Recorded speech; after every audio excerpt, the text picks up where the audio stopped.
أو كالذي مر على قرية وهي خاوية على عروشها قال أنى يحيي هذه الله بعد موتها فأماته الله 100 عام ثم بعثه قال كم لبثت قال لبثت يوما وبعض يوم إلى آخره۔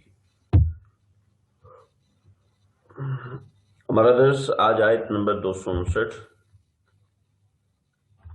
اور 260 کا ہوگا۔ جہاد کے مضمون کے حوالے سے اللہ رب العزت نے جو چند ایک واقعات بیان فرمائے ہیں کہ اللہ تعالیٰ مرنے کے بعد کس طریقے سے زندہ کرنے پر قادر ہیں، تو ان چیزوں کا بیان یہاں پہ ہو رہا ہے کہ اللہ تعالیٰ کس طریقے سے مردوں کو زندہ فرماتے ہیں اور کس طریقے سے مردوں کو زندہ فرمائیں گے بروز قیامت۔ تو اس کی چند ایک مثالیں تمثیل کے طور پہ اللہ رب العزت نے بیان فرمائی۔ ان میں سے یہاں سے پہلا واقعہ حضرت عزیر علیہ السلام یا حضرت ارمیا علیہ السلام، حضرت عزیر یا حضرت ارمیا علیہ السلام، ان دونوں میں سے کوئی نبی تھے۔ البتہ روایات کے مطابق حضرت عزیر علیہ السلام کے بارے میں زیادہ روایات ہیں کہ یہ حضرت عزیر علیہ السلام تھے۔ بڑے دلچسپ قسم کے واقعات لکھے ہیں، البتہ ہم اسی قدر واقعہ بیان کریں گے جس قدر قرآن مجید میں آیا ہے، تاکہ ہمارے سامنے اس کا ترجمہ واضح ہو سکے، ہمارے سامنے اس کا ترجمہ آ سکے کہ بھئی اللہ رب العزت نے اس بارے میں کیا فرمایا۔ تفسیرات کے اندر بہت سے واقعات ہیں اور بڑے دلچسپ واقعات ہیں، ہمیں فی الحال اس کا ترجمہ سمجھنا ہے۔ اور یاد رکھیے، آپ لوگ جو بیاض پہ لکھتے ہیں ماشاءاللہ، تو بیاض پہ اشارہ دینا چاہیے، پوری تفصیل لکھنے کی کوئی ضرورت نہیں۔ البتہ کوئی واقعہ آ گیا، جیسے ہم نے آیت الکرسی کی فضیلت پڑھی تھی، تو کچھ ایسی چیز آ گئی تو ٹھیک ہے، اس کے لیے الگ سے تفصیل لکھ لیں، ورنہ ہر تفصیل لکھنے کی ضرورت نہیں، بس اشارہ دینا چاہیے۔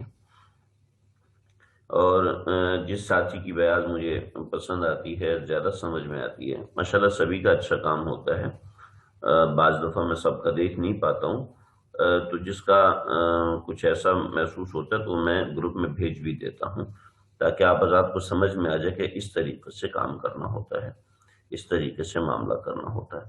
تو یہ چیز ہے۔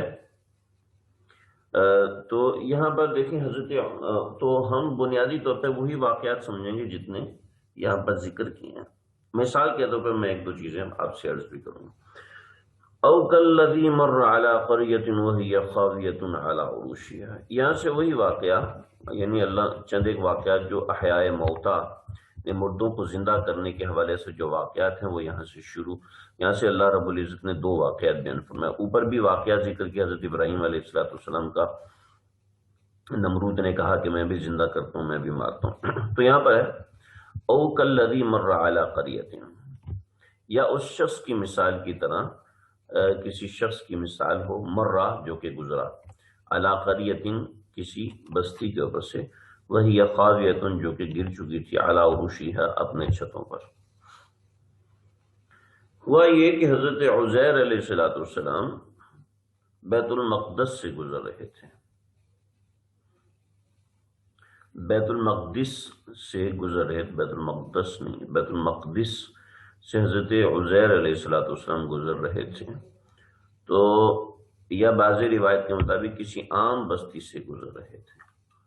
تو حضرت عزیر علیہ السلام کے پاس انگور تھے، خشک روٹی تھی اور ایک لکڑی کا پیالہ تھا۔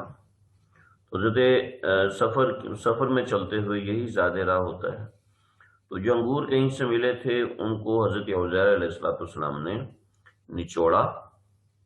نچوڑ کر پیالے میں ان کا رس نکالا اور پھر روٹی اس رس کے اندر بھگو دی، اور ایک زمین پہ بیٹھے ہوئے تھے اور پیچھے ایک درخت گرا ہوا تھا جس کا ایک تنا تھا۔ تو حضرت عزیر علیہ السلام نے اس درخت کے تنے سے ٹیک لگائی اور ٹیک لگا کے یہ سارا کام کیا یہ پیالہ بنایا، ایک سائڈ پہ رکھا، گدھا ان کا ایک سائڈ پہ کھڑا ہوا تھا اور اس کو یہاں سے باندھ دیا، اور خود انہوں نے کہا ذرا میں کمر ٹیکتا ہوں، میں کمر لگاتا ہوں اور یہ تھوڑی سی روٹی مزید اس شیرے میں نرم ہو جائے تو یہاں، اور انہوں نے سوچا کہ یہ ساری بستی جو ہے وہ تباہ ہوئی پڑی ہے، گری ہوئی ہے، تو انہوں نے سوچا کہ بھی یہ اللہ رب العزت اس بستی کو بھی زندہ فرمائیں گے، مجھے یعنی پتہ نہیں کیسے زندہ فرمائیں گے۔ چنانچہ ادھر لیٹے ہوئے تھے تو اللہ رب العزت نے ان کی، اور انہوں نے یہ پیالہ زمین پہ رکھا، اور زمین پہ رکھنے کے بعد سر ٹیک لگایا اور اللہ رب العزت نے ان کی روح کو قبض کر لیا۔ یوں قبض ہوئے 100 برس گزر گئے، ٹھیک ہے۔ اتنے عرصے میں یہ ہو کہ گدھا یہاں کھڑا کھڑا مر گیا، نہ صرف یہ کہ مرا بلکہ اس کی ہڈیاں بھی الگ الگ ہو گئیں، ٹھیک ہے، ہڈیاں اس کی الگ ہو گئیں، گوشت اس کا ختم ہو گیا، تو یہ یہاں پہ سوئے ہوئے ہیں۔ کھانا حضرت عزیر علیہ السلام کا بالکل صحیح سلامت تھا، گدھا مر کے ختم ہو گیا، بالکل ہڈیاں بھی اس کی چور ہو گئی، 100 برس میں گئی۔ اب کیا ہوا؟ اب اللہ رب العزت نے 100 برس کے بعد حضرت عزیر کو دوبارہ جگایا۔ جب وہ زندہ، اس کے پیچھے کیا کہانی ہوتی ہے، بہت سے احتمالات ہیں، بہت سی باتیں ہیں، وہ ایک الگ موضوع ہے، میں نے ایک بیان کیا ہے، درس حدیث تھا کہ مرنے کے بعد کیا ہوگا، اگر اس کو سن لیا جائے تو بہت سی چیزیں اس میں آ جاتی ہیں۔ اب حضرت عزیر علیہ السلام، میں ایک اور چیز بھی ریکمینڈ کروں گا، وہ بھی آپ نوٹ کر لیجئے گا، جو یہاں پہ بھیجتے ہیں تو وہ یہاں بھیج بھی ہیں۔ تو اب جو ہے یہاں پر 100 برس گزرنے کے بعد اللہ رب العزت نے ان کو دوبارہ زندہ کیا۔ انہوں نے دیکھا گدھا ہے ہی نہیں، بالکل ایک ہڈیوں کا ایک ڈھانچہ اور گلی ہوئی ہڈیاں، مٹی ہوئی ہڈیاں وہاں پڑی ہوئی ہیں، جن کو ہاتھ لگائیں تو ٹوٹ جائیں گی، یعنی اتنی مٹی ہوئی پڑی ہیں، اور کھانا ان کا صحیح سلامت ہے۔ بڑے حیران ہوئے، سورج یہاں پہ تھا، اب سورج یہاں پر ہے، تو اللہ نے پوچھا عزیر کتنا عرصہ سوئے رہے ہو؟ کہنے لگے یومن او بعض یوم، اے اللہ ایک دن سویا ہوں گا، یہ سورج جو ہے یہاں سے چل کے اس طرف آ چکا تھا، یا دن کا بعض حصہ سویا ہوں گا؟ اللہ رب العزت نے فرمایا نہیں، تم 100 برس تک سوتے رہے ہو۔ اپنے کھانے کو دیکھو ہم نے کیسے محفوظ رکھا، جو آپ کے دائیں طرف رکھا تھا، اور آپ کے بائیں طرف آپ کا گدھا کھڑا ہوا تھا، وہ اس کا تو معاملہ ہی ختم ہو گیا۔ اب دیکھو ہم اس کو کیسے زندہ کرتے ہیں۔ چنانچہ اللہ نے ان کے سامنے گدھے کو زندہ کیا، اور انہوں نے دیکھا کہ بستی دوبارہ آباد ہو چکی ہے اور صحیح سلامت آباد ہو چکی ہے۔ تو یہ حضرت عزیر علیہ السلام کا قصہ ہے۔ تو اللہ رب العزت نے اس کو یہاں پر بیان فرمایا ہے۔ تو میں نے اس کا کچھ حصہ آپ کے سامنے رکھا ہے اس کے ترجمے کو سمجھنے کے لیے، تاکہ آپ کو اس کا ترجمہ سمجھ میں آ جائے۔ تو اب آئیں اس کے ترجمے کی طرف۔ تو اس بات کا میں نے عرض کیا تھا کہ یہ بڑی دلچسپ قسم کی بات ہے۔ اس کا اگلا واقعہ بھی بڑا دلچسپ اور بڑا ماشاءاللہ اچھا ہے، جو دل کو لگنے والا ہے اور دل کے اندر اترنے والی چیز ہے، کہ اس بات کا یقین اور اعتقاد بنانے والی بات ہے، والی چیز ہے کہ اللہ رب العزت انسان کو دوبارہ زندہ کریں گے۔ جیسے اس چیز کو زندہ کیا، ایسے ہی اللہ رب العزت اس کو بھی، ہم سب کو بھی دوبارہ زندہ کریں گے۔ ہمیں ایک دوسری زندگی ملنی ہے، یعنی اس جسم کو ایک دوسری زندگی ملنی ہے۔ او کلذی، اب ترجمہ سمجھیں، یا تم اس شخص کے واقعے پر غور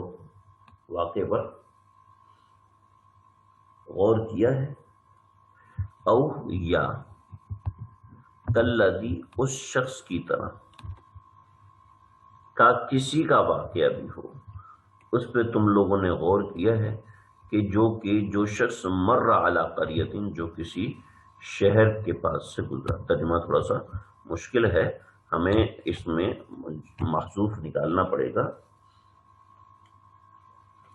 یا تم نے، یا او یا اوپر کا واقعہ، اس سے ہم نے علم تورا کیا تو نے نہیں دیکھا، تو اس سے علم تورا کیا تو نے غور نہیں کیا، کلذی اس شخص کے واقعے کی طرح، کسی شخص کے واقعے پر، کہ مر علی قریۃ، جو کسی شہر سے گزرا، یعنی کسی شخص کا ایسا واقعہ ہو. مطلب یہ کہ اللہ رب العزت نے بندہ بیان نہیں فرمایا، بس ایک مثال کے طور پر واقعہ بیان کیا، جو واقعہ حقیقت میں ایک واقعہ تھا، لیکن اللہ رب العزت نے ایک مثال کے طور پہ واقعہ بیان کیا، کیونکہ اللہ رب العزت یہاں پر شخصیت کا تذکرہ نہیں کرنا چاہتے.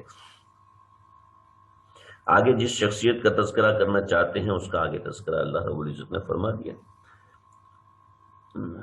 مر علی قریۃ، مر علی قریۃ، جو گزرا کسی بستی کے پاس سے. بعض روایت کے مطابق یہ بیت المقدس تھا. ایک منٹ رکیے گا. وہی خاویۃ، بعض روایت کے مطابق یہ بیت المقدس ہے، اور بعض روایت کے مطابق کوئی عام سی بستی ہے. وہی خاویۃ علی عروشہا، جو کہ گر چکی تھی اپنے چھتوں کے اوپر.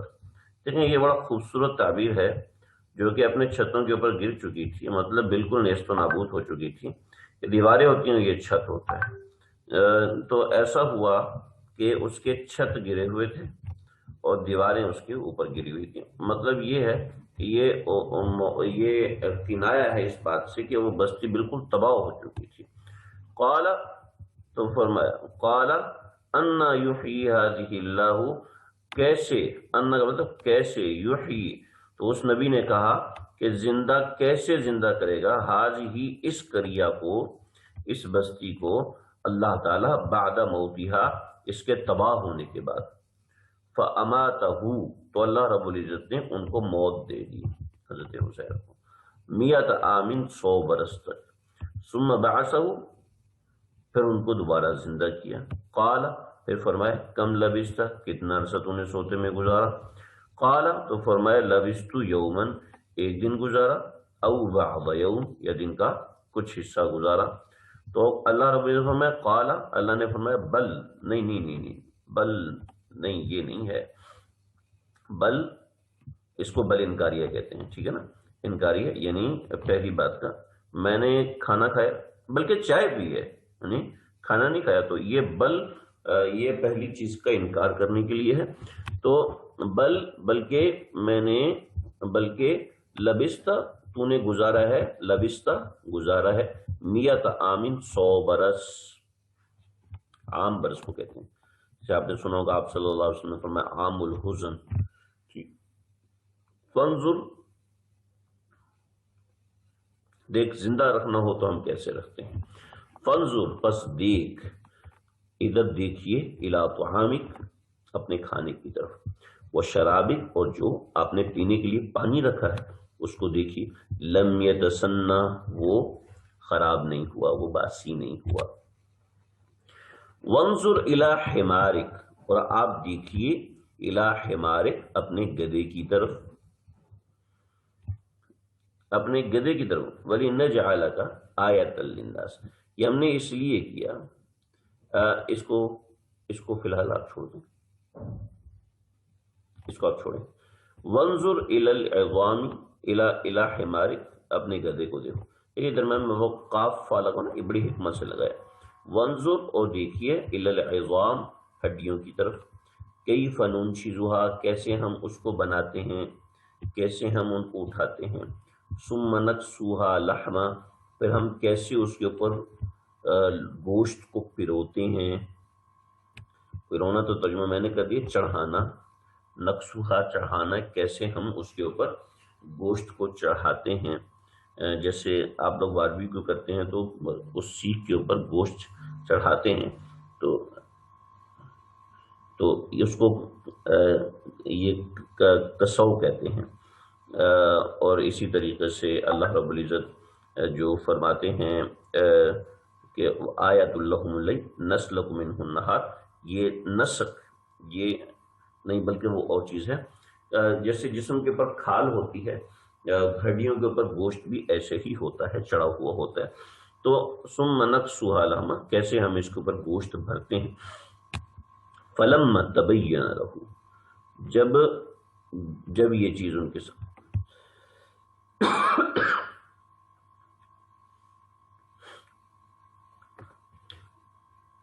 جب یہ چیز ان کے سامنے کھل گئی. فلما تبین، جب یہ چیز ان کے سامنے کھل گئی، قالا تو انہوں نے کہا، اعلم میں جان گیا، ان اللہ علی کل شیء قدیر اللہ تعالی ہر چیز پر قادر ہے۔ اور یہ ہم نے کیوں کیا؟ لنجعلک آیۃ للناس، تاکہ ہم تمہیں لوگوں کے لیے نشانی بنا دیں۔ نشانی کیسے بنا دیں؟ بہت سے لوگ مرنے کے بعد زندگی پر کا انکار کیا کرتے تھے، تو حضرت عزیر علیہ السلام واپس جب اپنے گھر گئے تو گھر والوں نے کہا کہ بھی آپ کون ہیں؟ انہوں نے کہا جی میں عزیر ہوں۔ تو عزیر تو ہمارے دادا تھے، وہ پتہ نہیں کہاں چلے گئے تھے، غائب ہو گئے، یقیناً مر گئے ہوں گے، آپ کہاں سے آ گئے، آپ کون ہیں؟ تو کہنے لگے نہیں میں عزیر ہوں۔ کہنے لگے کہ کیوں آپ عزیر کیسے؟ کہا اللہ نے مجھے موت دے دی تھی، مرنے کے بعد اللہ نے ہمیں دوبارہ زندہ کیا، 100 برس کے بعد اللہ نے دوبارہ زندہ کیا۔ اچھا، تو ان کی ایک بڑھیا تھی جو خادمہ تھی، جس کی عمر بہت طویل تھی، کوئی 150 برس تک اس کی عمر تھی۔ تو وہ کہنے لگی کہ دیکھو عزیر کی چند ایک نشانیاں تھیں۔ ایک نشانی یہ تھی کہ عزیر علیہ السلام کو تورات زبانی یاد تھی۔ تورات حضرت عزیر علیہ السلام کو زبانی یاد تھی۔ کیا آپ کو تورات زبانی یاد ہے؟ میں نے کہا جی مجھے زبانی یاد ہے۔ کہنے لگے مسئلہ یہ کہ تورات کے سارے نسخے ہمارے پاس سے ختم ہو چکے ہیں، اگر آپ کو زبانی یاد ہیں تو آپ ساری تورات زبانی لکھوائیں۔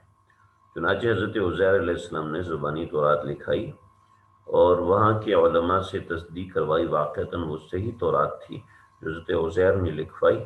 تو ایک نشانی تو یہ بن گئی۔ دوسری انہوں نے کہا کہ عزیر علیہ السلام کی نشانی یہ تھی کہ وہ مستجاب الدعوات تھے، اگر یعنی مستجاب الدعوات اسے کہتے ہیں جس کی ہر دعا قبول ہوتی ہے۔ اگر آپ واقعتاً حضرت عزیر علیہ السلام ہیں تو آپ دعا کریں کہ اللہ تعالیٰ میری بینائی کو واپس لوٹا دے تاکہ میں آپ کو دیکھ کے پہچان لوں کہ آپ واقعتاً وہ عزیر ہی ہیں۔ چنانچہ حضرت عزیر نے اللہ سے دعا کی تو ان کی بینائی فوراً ہی واپس آ گئی۔ تو انہوں نے دیکھا تو واقعتاً پہچان گی کہ یہ حضرت عزیر ہیں۔ تو یہ ایسی نشانی تھی کہ دادا جو ہے وہ بالکل جوان ہے، 30-40 برس کا ہے، اور پوتے جو ہیں وہ 60 70 برس کے ہو چکے تھے۔ تو یعنی دادا اور پوتے دونوں کی عمر ایک جیسی تھی۔ تو وَلِنَجْعَلَكَ آیَةً لِلنَّاسِ اس طریقے سے حضرت عزیر یا حضرت ارمیا ایک واقعہ ہو گیا۔ اس کے بعد دوسرا واقعہ اسی موضوع کے متعلق، اور بس یہ واقعہ یہاں تک ہے۔ وہ واقعہ مشہور ہے حضرت ابراہیم علیہ السلام کا۔ حضرت ابراہیم علیہ السلام نے اللہ سے دعا کی کہ اللہ جی میں دیکھنا چاہتا ہوں کہ مردے کیسے زندہ ہوتے ہیں۔ تو حضرت ابراہیم علیہ السلام کو اللہ نے عرض فرمایا کہ کیا تم اس بات کو یقینی رکھتے؟ انہوں نے کہا جی بالکل یقین رکھتا ہوں۔ تو اللہ نے فرمایا پھر ایسا کرو کہ کہنے لگے لیکن میں اپنی آنکھوں سے دیکھنا چاہتا ہوں کہ آنکھوں سے جو انسان کو دیکھتا ہے اس کا یقین اور ہوتا ہے، سنی ہوئی بات کا یقین اور ہوتا ہے۔ تو فرمایا کہ تم ایسا کرو 4 پرندے لے لو اور چاروں کو اپنے ساتھ مائل کر لو۔ انہوں نے کہا ٹھیک ہے، اپنے ساتھ لگا لو، اپنے ساتھ جو وہ ہوتا ہے نا اپنے ساتھ مانوس کر لو اپنے ساتھ۔ انہوں نے کہا ٹھیک ہے۔ انہوں نے 4 پرندے لیے مانوس کر لیا، کہا اب ان چاروں کو ذبح کرو۔ چاروں کو ذبح کیا۔ چاروں کو ذبح کرنے کے بعد اللہ نے فرمایا کہ اب ان کا گوشت مکس کرو۔ ان سب کا گوشت مکس کیا۔ اللہ نے فرمایا اب ان کو 4 مختلف پہاڑوں پہ رکھ دو۔ 4 مختلف پہاڑوں پہ حضرت ابراہیم علیہ السلام نے ان کا گوشت رکھ دیا۔ پھر فرمایا کہ ان سب کو بلاؤ۔ جب ان سب کو بلایا تو سب کے گوشت آپس میں ملے اور ایک پرندے کی شکل تیار ہوئی، دوسرے پرندے کی شکل تیار ہوئی، تیسرے پرندے کی شکل تیار ہوئی، چوتھے پرندے کی شکل تیار ہوئی، اور چاروں کے چاروں حضرت ابراہیم علیہ السلام کے پاس آ کے کھڑے ہو گئے۔ تو اپنی آنکھوں سے نظارہ دیکھ لیا اور اللہ رب العزت نے اس کو قرآن مجید میں ذکر فرمایا۔ اب اس میں بہت سی باتیں ہیں کہ وہ مور تھا، ایک پرندہ، ایک کبوتر تھا، ایک طوطا تھا، ایک ہدہد تھا، یہ سب بیکار باتیں ہیں۔ یعنی ضروری نہیں ہے کہ وہی باتیں ہوں، بیکار باتیں تو نہیں، استغفر اللہ، اللہ مجھے معاف فرمائے۔ تفسیری نکات ہیں، بہت سے اختلافات ہیں، کسی نے کہا فلاں پرندہ، کسی نے کہا فلاں پرندہ، ہمیں اس تفصیل میں جانے کی ضرورت نہیں ہے، لیکن یہاں پر سمجھیں کہ اللہ رب العزت نے اپنی قدرت کو دکھایا ہے، اپنی قدرت کو منوایا ہے۔ تو اللہ رب العزت اپنی طاقت بتا رہے ہیں کہ میں مردوں کو زندہ کرنے پر قادر ہوں، اور میں مردے کو زندہ کر سکتا ہوں، یہ دیکھو میں نے واقعات تمہیں قرآن میں سنائے ہیں۔ لہٰذا جب میں مردے کو زندہ کر سکتا ہوں تو بیمار کو ٹھیک نہیں کر سکتا؟ پھر تم کیوں درباروں پہ جا کے، وہاں پر جا کے ڈوریاں باندھتے ہو، وہاں جا کے تالے لگاتے ہو، وہاں جا کر منتی مانتے ہو، وہاں جا کر نیازیں مانتے ہو؟ وہاں پھر کیوں جاتے ہو؟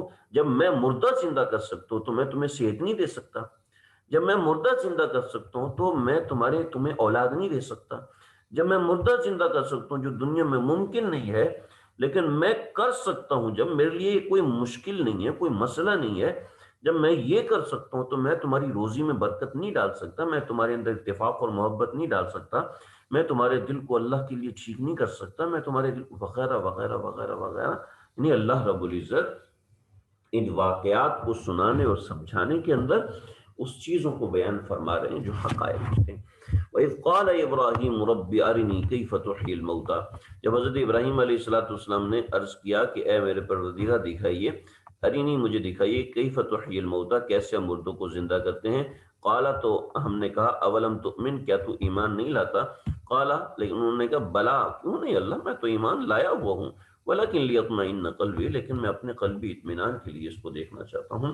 تو عین الیقین اور حق الیقین الگ ہوتا ہے۔ دیکھیں یہ چیزیں اللہ نے کیوں بیان کی ہیں، چلو ایک دفعہ بیان کر دیتے تو وہ بات ثابت ہو جاتی۔ ہم بھی اللہ سے مانگ سکتے ہیں، اللہ جی اپنی قدرت کا کوئی ایسا نظارہ دکھا دیجئے، اپنی قدرت کی کوئی ایسی چیز دکھا دیجئے کہ میرے دل کو آپ کے قریب کا قرب کا قرار مل جائے۔ یہ جو دل ہے نا یہ بے چین رہتا ہے اللہ کے لیے، دل اللہ کے لیے بے چین رہتا ہے۔ ہمیں تو وہ چیز حاصل ہی نہیں ہے نا، یہ اللہ کے لیے اتنا بے چین رہتا ہے جو واقعتاً اللہ کی طرف بڑھنے کی کوشش کرتا ہے۔ کبھی اس کروڑ گرتا ہے، کبھی اس کروڑ گرتا ہے، وہ اللہ کا قرب چاہتا ہے کہ اللہ مجھے اپنی قدرت کے نظارے دکھائیں، اللہ مجھے اپنے قدرت کی شاہکار دکھائیں، اللہ مجھے اپنے قدرت کے وہ معاملات دکھائیں کہ دل کی بے قراری بڑھے۔ دل تو ہے ہی وہ کہ جس کی بے قراری اللہ کی طرف بڑھے، اللہ کی طرف جائے۔ جیسے حضرت ابراہیم علیہ السلام تو اللہ کی خلت حاصل تھی، لیکن اپنے دل کو مزید آگے مزید آگے مزید آگے کیوں؟ وَلَكِنْ لِيَطْمَئِنَّ قَلْبِي کہ اللہ کا اور قرب اور توجہ اور دھیان اور اللہ رب العزت کا تعلق خاص اس کو ملے۔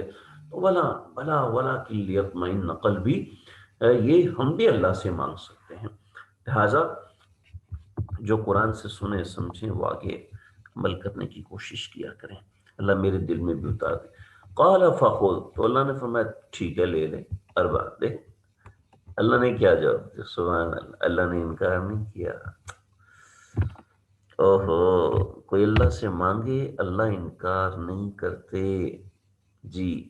قال فخذ کا ٹھیک ہے لے لو، اربعۃ من الطیر چار پرندے، فصرہن الیک ان کو اپنے سے مانوس کر لو، پھر ان کو ذبح کرو، ذبح ثم اجعل علی کل جبل منہن جزءا، پھر رکھ دو علی کل جبل ہر پہاڑ کے اوپر، منہن ان میں سے، جزءاً ذبح کر کے ٹکڑے ٹکڑے، ثم ادعوہن پھر ان کو بلاؤ، یأتینک سعیا دوڑتے ہوئے تیرے پاس آ جائیں گے۔ اللہ اکبر، اتنا بڑا سوال اور اتنا مختصر چٹکی بجاتے ہوئے جواب، لیکن جی چاہتا ہے کہ اس جواب میں ہی بندہ لگا رہے، تو اللہ کے ہاں سے جواب ملتا ہے۔ دوستو اللہ کے ہاں سے ہمیں جواب ملتا ہے، ہم خود ہی پیچھے ہٹ جاتے ہیں، ہم خود ہی سوال کرتے نہیں ہیں نا، ہم خود ہی اللہ کا قرب مانگتے نہیں ہیں، تو پھر ظاہری بات ہے وہاں سے بھی ایسا ہی معاملہ ہے، جب ہم دروازہ کھٹکھٹائیں گے نہیں تو وہ کھولیں گے بھی نہیں، کیوں وہ بے نیاز ہے، بے نیاز ہے، کبھی تو خود ہی اٹھا کے دے دیتا ہے، لیکن کبھی اللہ تعالیٰ دیکھتے ہیں کہ اس بندے میں طلب کتنی ہے، اس بندے میں چاہت کتنی ہے، یا میں چاہتا کتنا ہے۔ وہ بھی تو دیکھنا چاہتے ہیں مجھ سے محبت ہے یا بس زبانی دعوے ہیں، مجھ سے تعلق ہے یا بس زبانی دعوے ہی ہیں۔ تو یہ چیزیں ہیں۔ ہمارا سبق آج یہاں تک مکمل ہو گیا، کل کا سبق تھوڑا سا طویل ہوگا، تو میں کوشش کروں گا آپ کا زیادہ وقت نہ جائے، لیکن بہتر ہے کہ ہم ایک نشست میں یہ سارا سبق کر لیں۔ وجہ اس کی یہ ہے کہ یہ سارا سبق یہاں سے شروع ہوتا ہے، آیت نمبر 261 یہاں سے شروع ہوتا ہے، اور آیت نمبر 274 تک جاتا ہے، اور یہ سارا انفاق فی سبیل اللہ کا ہے۔ میرا دل چاہتا ہے کہ ہم جو قرآن پڑھیں اس کو ذرا ساتھ ساتھ عمل بھی کریں، اس کے اندر اپنے اندر عمل کا جذبہ بھی لے کر آئیں۔ تو یہ ساری آیات جو ہیں، مثل الذین ينفقون اموالهم، انفاق فی سبیل اللہ، پہلے تو جہاد تھا، 11واں مضمون جہاد کا تھا، اس کے ساتھ 12واں مضمون انفاق کا۔ تو الذین ينفقون اموالهم فی سبیل اللہ، دیکھیں، قول معروف خیر من صدقۃ یتبعها اذی، یہ ہے یا ایھا الذین آمنوا لا تبطلوا صدقاتکم بالمن والاذی مثل الذین ينفقون اموالهم ابتغاء مرضات اللہ ایود احدکم ان تکون له جنة من نخیل وعناب، یا ایھا الذین آمنوا انفقوا من طیبات، اور الشیطان یعدکم الفقر ویأمرکم بالفحشاء، سمجھ رہے تھے؟ تو ساری باتیں یؤتی الحکمت من یشاء، اور یہ ساری باتیں انفاق فی سبیل اللہ کے متعلق ہیں۔ انفاق فی سبیل اللہ مطلب یعنی اللہ کے راستے میں خرچ کرنا، یہ ما انفقتم من نفقۃ، جو تم خرچ کرو نفقے میں سے، لیس علیکم ہداھم للفقراء الذین احصروا، اب آخر میں بتایا کہ کس کو دینا چاہیے، سب سے بہتر صدقہ الذین ينفقون اموالهم باللیل والنہار سرا وعلانیہ۔ تو یہ انشاءاللہ ہم کل پڑھیں گے، بہت زبردست مضمون ہے، اور اس میں انفاق فی سبیل اللہ کا اللہ رب العزت نے ذکر فرمایا۔ آج کے لیے بس اتنا ہی، اللہ تعالیٰ عمل کی توفیق عطا فرمائے۔ السلام علیکم ورحمۃ اللہ وبرکاتہ۔